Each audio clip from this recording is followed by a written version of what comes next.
मंगलम भगवान वीरो मंगलम गौतमो गणे मंगलम कुंद कुंदाद्यो जैनधर्मोस्तु मंगलम सर्वमंगल मांगल्यम सर्वकल्याणकारकम प्रधानम सर्वधर्मानां जैनम जयतु शासनम जैनम जयतु शासनम आचार्यवर्यं श्रीसंभवाब्धिं समग्रधर्मग्रमहं विनोमि श्रीबालब्रह्माण्डमजातशत्रुं गम्भीरसिन्धुं प्रणमामि नित्यं गम्भीरसिन्धुं प्रणमामि नित्यं। बोले देवादि आदिनाथ भगवान की, पार्श्वनाथ भगवान की, अंतिम शासन कर भगवान महावीर स्वामी की, 24 तीर्थंकर भगवान की, परम पूज्य आचार्य से आदि से आचार्य महावीर कीर्ति आचार्य विमल से आचार्य सरमति साई गुरुदेव की, परम पूज्य प्रातः पुण्य बाल ब्रह्मचारी आजीवन आन एवं सत्रस्ता की स्थिवराचार्य संभव साई गुरुदेव की, तीन कुल महामणि महाराज की, समेत क्षेत्र की जय।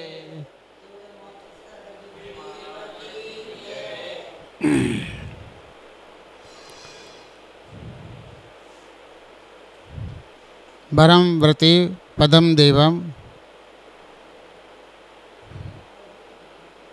आचार्य पूज्य स्वामी कहते हैं कि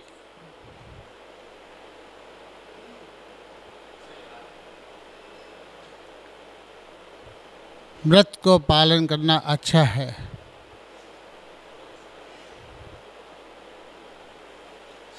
व्रत रहित होकर के रहना अच्छा नहीं है।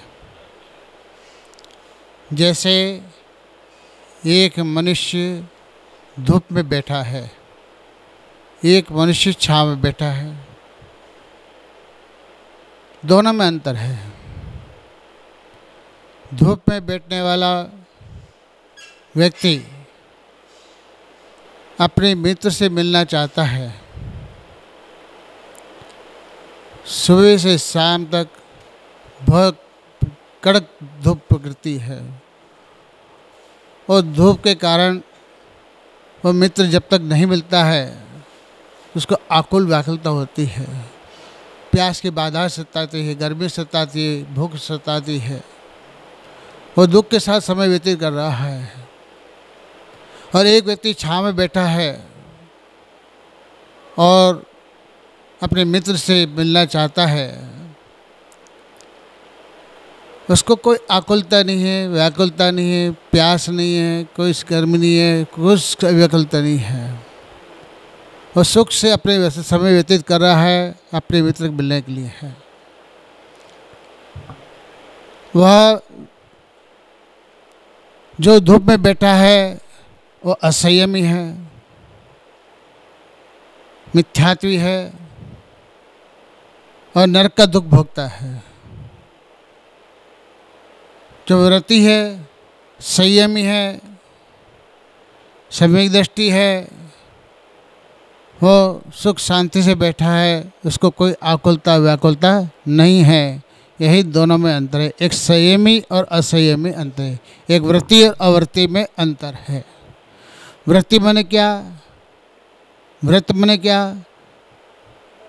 हिंसा, झूठ, चोरी, कुशील, परिग्रह, 5 परस में विरक्त होना व्रत कहलाता है। विरक्ति किसको कहते हैं? जो संसार शरीर भोग से विरक्त है उसको व्रति कहते हैं। ऐसे व्रत पालन करने वाला एक छोटा सा नियम लिया था कि मैं 14 के लिए हिंसा नहीं करूँगा, मैंने राज से नियम लिया था। और एक राजा का ने अष्टानी का विधान कराया था, शीत चक्र विधान। उसमें अनाउंस किया था कि इन 8 दिनों में कोई भी हिंसा नहीं करेगा। यदि कोई हिंसा करेगा तो उसको सजा दी जाएगी। और उन्हीं के सुपुत्र ने बगीचे में जाकर के मेंढे की हत्या किया था। और वो आकर वन का माली आके बोला, महाराज राजा साहब, आज तो आपके पुत्र ने हिंसा किया है बगीचे में, मेरे पुत्र ने हिंसा किया, जाओ उसको, उस चांडाल को पकड़ दिलाओ और उसको कहो कि आज राजा साहब ने तुमको बुलाया है, आज तुमको राजा साहब के पुत्र को मारना है। 14 का दिन था। उसने साफ बना कर दिया कि मैं तो आज हिंसा करूँगा नहीं, मेरा नियम है। तो मंत्री ने आके कहा, राजा साहब वो तो आज हिंसा करेगा नहीं, उसको नियम है। और चांडाल को काहे का नियम होता है? चांडाल का क्या नियम होता है? उसने व्रत का अनादर किया, लेके आओ। कहा कि आज तो देखो सोने की मोहर मिलेगी, आज राजा का लड़के को सूली बन के तालाब में फेंकना है, हत्या करना है। राजा साहब को लेके आया कि राजा साहब मैं सबको छोड़ दूंगा, पर मैं आज की हिंसा नहीं करूंगा, आज की हिंसा नहीं करूंगा। तो राजा की आज्ञा उसने नहीं मानी।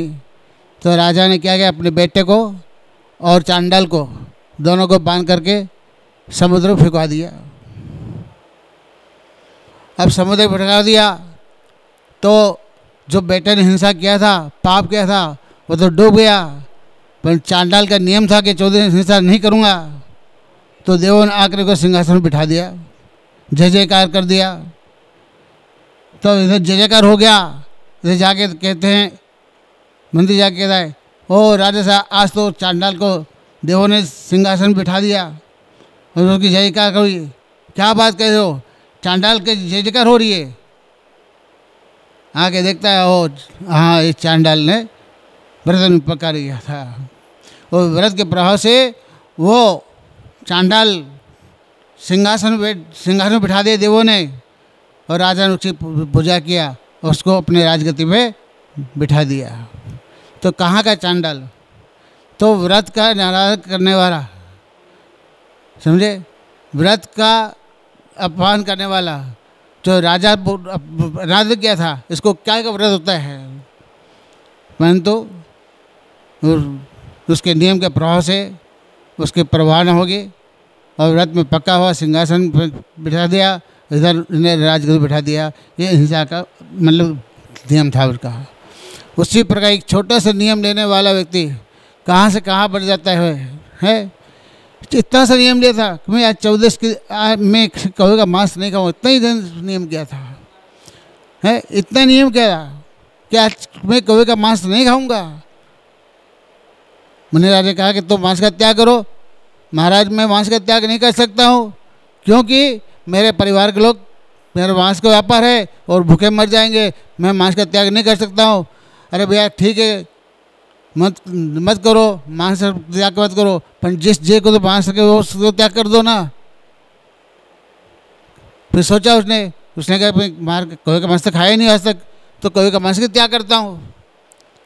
उस पुण्य के प्रभाव से, एक कौवे का मांस का त्याग करने के प्रभाव से देव बनने वाला था, वेंतर देव। और इधर क्या हुआ, सब मोही लोग जीव थे, बड़े बड़े वेदराज को बुलाया। वेदराज ने कहा कि एक कौवे का मांस खाए तो मर जाएगा, जिंदा नहीं रहेगा। सब लोगों ने कहा कि भैया थोड़ा सा मांस खा ले रे यार, प्रायश्चित ले लेना, खा ले। मोही तो यही बोलेगा ना, है मोही तो यही बोलेगा। परमेश्वर ने कहा यदि मैं खा लेता हूँ तो मेरा अनेक बहुत दुख भोगना पड़ेगा, भटकना पड़ेगा संसार में, और मैं नहीं खाता हूँ तो इस पर्याय मेरे दुख होगा, पर अगली पर्याय तो अच्छी पर्याय मिलेगी, हैं मैं क्यों खाऊं? तो उसने कहा मैं तो खाने वाला नहीं हूँ, मैं छोड़ दिया तो छोड़ दिया, कहते हैं कि रघुकुल की रीति सदा चली आई, प्राण जाए वचन जाए खाली। जो वचन दे दिया है वो पत्थर की लकीर हो जाता है। मैं इसको नहीं खाऊंगा। वाह क्या बात। इधर दामाद रास्ते से आ रहा था, एक पेड़ के नीचे वेंतरनी खुशी मना रही थी कि मर करके मेरा पति बनने वाला। खुशी मना रही थी। उसने पूछा, क्या जंगल में तो अकेली हो और इतनी खुशी क्यों मना रही हो? कि जिसने कभी का मांस त्याग किया है वो मर के मेरा पति बनने वाला है, इसलिए मैं खुशी मना रही हूँ। ठीक है, कोई बात नहीं, खुशी मनाओ। इधर आता है, इधर पे देखता है, दामाद को बोलता है उसको, दामाद जी कि भैया कोई का मांस खा ले रे यार, प्रायश्चित ले लेना। नहीं खाऊंगा। जब प्राण छोड़ने लगा, अंत समय प्राण जाने लगा, तो उसका और पुण्य जगा। और पुण्य जगह तो उसने क्या किया, चारों प्रकार का आहार का त्याग कर दिया और सोदर देव बन गया। इधर सोदर देव बन गया और इधर जो वापिस अपने घर पे जाता है संस्कार करके, तो वेंद्री रोने लगती है, दुखित हो गई। अब बोले कि अब क्या हुआ? उसने खुशी मना रही थी, अब क्या हो गया है? अब क्यों रो रही है? अब क्या करूँ, मैं पति का वियोग हो गया। क्या हो गया? पति का हो गया। अरे वो तो सोदर देव बन गया, वो तो चारों का आहार का त्याग कर देव बन गया वो तो, समझे? तो ये व्रत का प्रभाव, छोटे छोटे नियम भी हमारे तीर्थंकर महावीर भगवान बना देते हैं। इसलिए व्रत नियम का सेवन का पालन करने वाला नियम से स्वर्ग और मोक्ष जाता है। इसलिए अपने जीवन में कभी छोटे छोटे बूंद बूंद रूप से भी त्याग करो। जैसे अभी आपने खाना खाया, 1 घंटे के शाम को खाना नहीं खाना है, तो 9 का बद जाप करके नियम कर दोगे, शाम तक अन्न का त्याग। अभी पानी पिया है, 1 घंटा पानी का त्याग। ये छोटे से नियम हमको बहुत भगवान पहुँचा देते हैं।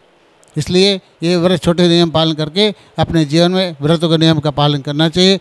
इतना वचन करें। बड़ो हिंसा परमो धर्म की जय।